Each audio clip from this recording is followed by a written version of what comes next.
Hi, it's Andrew from MC8c, and here is my latest build update on the MC8 Cross RC 4-axle 8-wheel monster that you see there. So I've moved out in the kitchen just because it's a little bit easier to illuminate. My coffee is brewing, which you'll hear in the distance, and yeah, I mean it's 9 o'clock in the morning on a Sunday near Christmas, and as you can see it's still dark outside. Welcome to the gloomy UK. Now, so down here at least I can get my lights set up, and we can see what's going on a little better. So where are we? Well, we're nearly finished. Terry's just posted his video with his basically now complete MC6. He filmed the final build video, much as I guess I'm doing now, and he sent me the finished pictures last night. So very exciting. Mine's not far away, all the important bits are ready to go. So, since the last video, what have I done? I can't remember. So anyway, let's just catch up with where we are now. Where I am now, I've got the top. I put in some fabric softener and warm water for a couple of hours yesterday, and I've dried it overnight, so it's now kind of crease free. You know, it doesn't have too many of the sort of main, there's one there, but it's not sort of pre-formed as it's been folded for however long in the bag. So it's a lot more flexible, a lot softer, because I'm looking for a bit of sag in between the rails when I put it on. So that's that. I've done some painting. Come around this side. So I've been doing some painting to get this finished off. The flatbed now has its sort of industrial grey coating, as do the boxes you can see in the background that are going to be glued on underneath. My improvised holding system, cocktail sticks. All the sides have been sprayed, both sides, so they're now ready to clonk on. All I need to do with this, and this morning is when it's going to happen, is lacquer it. So it's just raw paint at the moment. I'd run out of grey to do the underside, so I haven't done a full burst underneath. The holders, the jerry can holders and the boxes, obviously you've just seen the big rails, they've all been sprayed enough, I think, to convince you that it's the same colour underneath as it is on the top, but you video subscribers will know that it isn't quite the same colour. It's a lot of primer still underneath. So that's really, it's not attached. I've just rested it on there just so I can get a look. So I've got to put the tail lights on because they're absent at the moment, and I've got to put the mud guards, the flappy rubber mud guards on the end. And then build the sides up, put the rails on, put the tarp on, and the back should be in business. Oh, the one thing I have been doing, last night I was working quite a lot on this, the battery box, which I've done in brown. So I did 2 coats so far. I did the darker of the 2, which you can see in the joint lines. That went on first, and then a lighter tan, but a very thin coat of tan went over the top. So I've not got a full tan finish on it. I'm just starting to build up some idea of wood grain with the different tones and so on. So it's kind of, it's getting there. It's a bit of a work in progress, so that'll get a bit more treatment today. Now that will initially sit up at the front, where it's supposed to, with a hole in the deck. But I think in the end, it's going to be relocated to the back of the rig, because the command cab, I was messing about with Terry the other night when he was over. We were looking at where it's going to sit and how we would achieve it. So the command cab, we decided, can sit much nearer the front than I had originally planned. The battery box, it's just a case of some battery extension needs, isn't it? It's not beyond our wit to extend the battery run out to the back.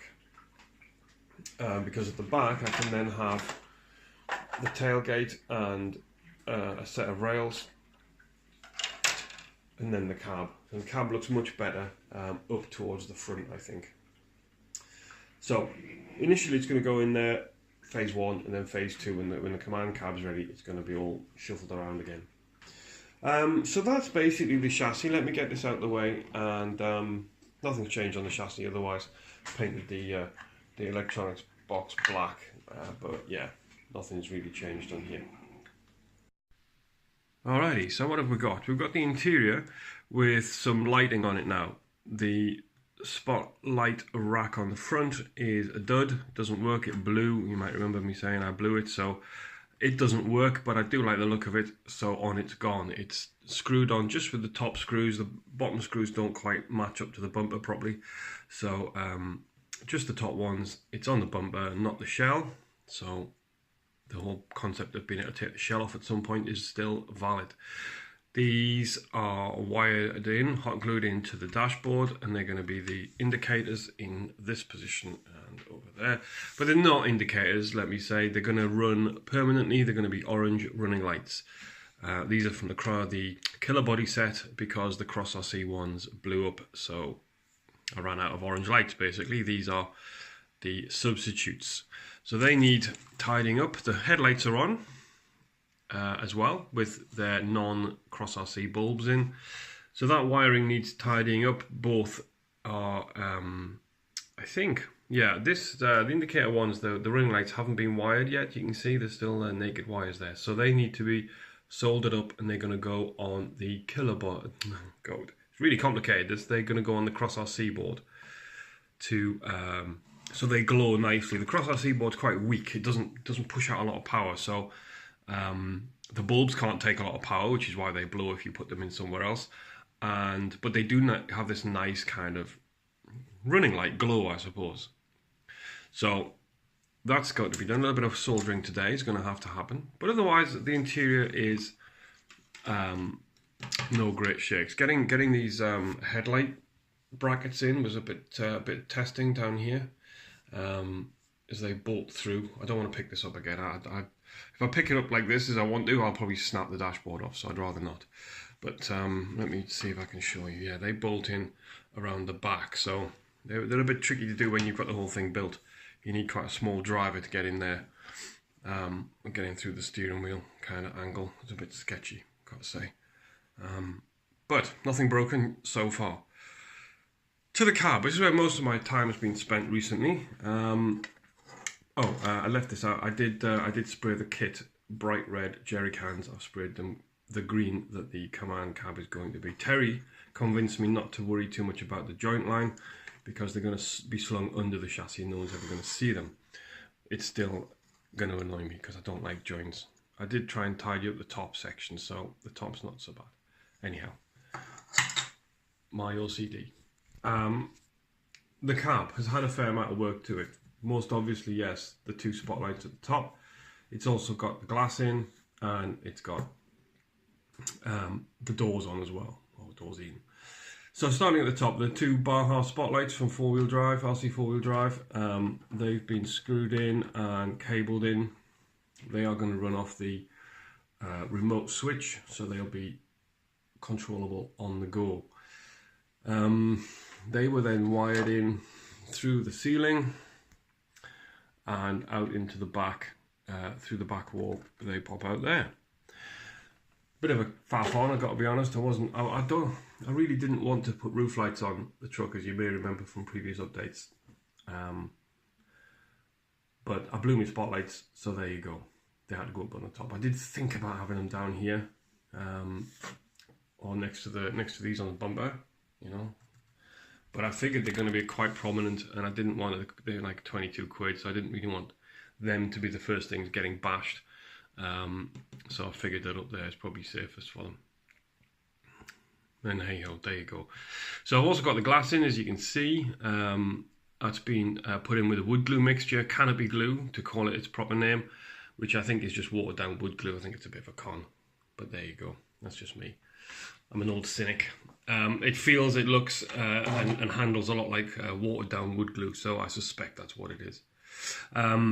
So there's still the marks on the outside. I haven't cleaned these up yet. The insides are clean, but the outside still has marks. I run some of the glue compound around the frame yesterday while I was putting them in. So they should have gone off. They should have set nicely by now, and they're good to go. Painted in the black window seals, which are a bit rough in places, as you can see up on the top there. They're a bit rough there, but I'm going to run some black watercolour around, some black acrylic around to, you know, weather it in a bit and let it form its own straight line. The side windows are done as well. They've got their aluminium panel because it's a sliding unit, sliding panel. The door insides are in also. They went in last night, overnight, clamped them up. And, you know, if you haven't got any clamps, guys, oh, let me get them out. Let me show you them. I've had these for donkey's years. Just go to your stationery shop and get some clamp, get some of these. You know, these things work really nice for clamping, you know, clamping your stuff. They don't need to be fancy. You know, bulldog clips. You know, I use all these things a lot. Look, see, as you can see, I've got loads of them, and they're dead handy. Okay, most of the time they'll stand up once you've painted stuff. Yeah, I'm a big believer in clips, and you can't have too many of them. Anyhow, so they're in. Hopefully they'll stay put. They won't pop off. I have to work out how I'm going to open the door when it shuts, because it's a tight fit, and I don't really want to be riving on my glued-on door handle. It would have been nice if the door handle was bolted through, I think, but it's just glued on. So yeah, I'm going to have to find a way of making that a little bit easier. Anyway, the black edges are done. They were done last night on the outer skin. Come on, camera, find my finger.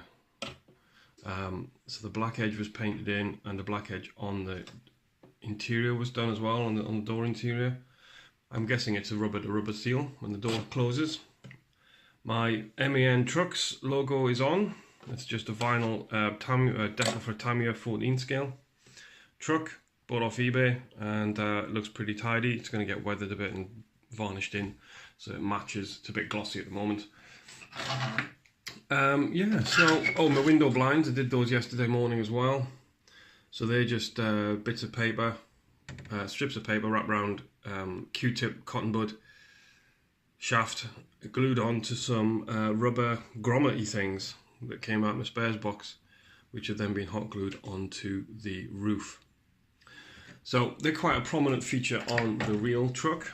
They're quite a big thing to see. You can tell, and I also like that they hide some of the wiring on the roof. It means I get the camera down a little lower without the roof wiring mess being too visible. So yeah, so there's an awful lot of work, a lot of man hours, but not a huge amount of change. But now everything's kind of painted and ready to go. It's going to be today my hopefully final assembly day. At least as far as phase A goes anyway. Getting the bed on, getting everything on, getting the truck running, and the tarp over the bed. I don't know whether I'll get this weathered. My plan for weathering this, I'm not going to be making it a filthy truck like Terry has done. If you haven't seen his MC8c, you want to check it out, man. That is an awesome filthy rig. Yeah, he's proper gone to town on it. I can't, yeah, it's too dirty for me. I don't want the same thing. So I think they'll get dirty enough as it is. But he's gone. It's a proper job, man. If you haven't seen how to, the end product of weathering something, just making it filthy. I don't even think weathering is the right word. He's just made it filthy. It's awesome. It looks amazing on camera. It's going to be quite a nice contrast. So I'm going to try and. Mine's a privately owned rig, apparently. These are not soldiers, it's an ex-army truck, so they've taken some care in it. It's going to have a little bit of highlighting and low lighting and a bit of wear and tear, but not much. This is their pride and joy, if you will. So that's my plan. That's the aim I'm going for. That's why it's not running military wheels and so on. It's their pride and joy, their retirement, or whatever you want to call it, their millionaire's toy, and so it's not going to be too dirty. But I kind of wish, I look at Terry's truck now and I kind of wish I could do it like that. I wish can I do that? Can I do that? Can I go crazy and make it as muddy as hell? Oil stains everywhere. I really fancy having a go, but no. I'm gonna play it safe and go subtle. At least to start with. at least to start with. Anyway, okay, thanks guys, that's it. Have a nice Christmas, and we're hopefully going to be out running these rigs for real for the first time tomorrow, so stand by, find us on Instagram. We're at @AndRCFun, so go find us on Instagram because that's where the stuff will come up first. Of course there'll be a video eventually, but Instagram we get stuff up on there pretty quick. So if you want to see these bad boys running, hopefully mine's going to be running.